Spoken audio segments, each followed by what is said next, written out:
এই প্রেমকে কখনো মানুষ ধ্যানে নেয়, কখনো জ্ঞানে নেয়, কখনো আবার তপস্যায় নেয়। এ যেন জীবনের জন্য এক পরম পাওয়া। সেই পাওয়া যদি কখনো নষ্ট হয়ে যায়, তাহলে কি বেঁচে থাকা যায়? তাহলে কি বাঁচা যায়? এ তো অসম্ভব হয়ে যায়। আর এই যন্ত্রণা শুধু সেই একমাত্র অনুভব করতে পারে, যার হৃদয়টা পুড়ে একবার ছারখার হয়ে গেছে। শুধু সে ছাড়া অন্য কেউ নয়। এত সাধনা, এত তপস্যা, এই মানুষই ম্লান করে দেয়। তাহলে সে কতটা নিষ্ঠুর হতে পারে একবার ভেবে দেখো। সে কতটা বেঈমান হতে পারে একবার বুঝে দেখো। সে কতটা অধঃপতনের শেষ সীমানায় নামতে পারে খুঁজে দেখো।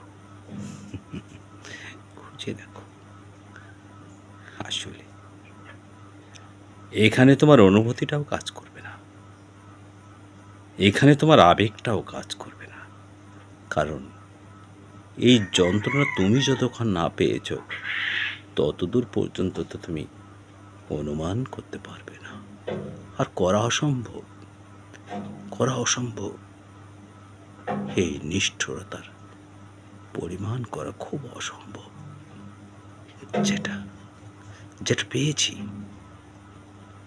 তা চাইনি, যা চেয়েছি তা সে দেয়নি, যা দিয়েছে তা হতাশা।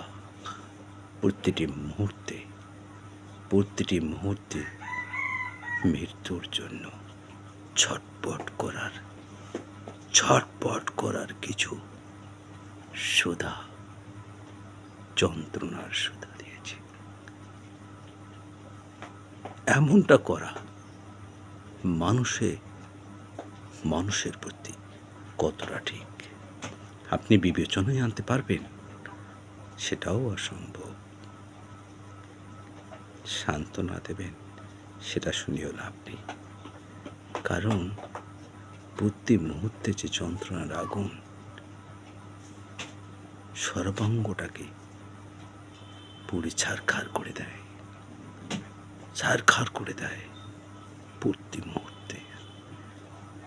মুহূর্তে এই পৃথিবী থেকে বিদায় নেওয়ার ইচ্ছা করে। বিদায়, এটা যেন আর কারোর সাথে না হয়। এমনটি যেন কারোর সাথে না হয়। ওই নিষ্ঠুর প্রতারণাময়ীদের আমি সবিনয়ে অনুরোধ করছি। কারণ মানুষকে কাঁদিয়ে, মানুষকে যন্ত্রণা দিয়ে কখনোই তুমিও সুখী হতে পারবে না, সুখী হতে চাইলেও পারবে না। তোমার আমার সৃষ্টিকর্তা তো একজন আছে, তাকে ভুলে বসো না।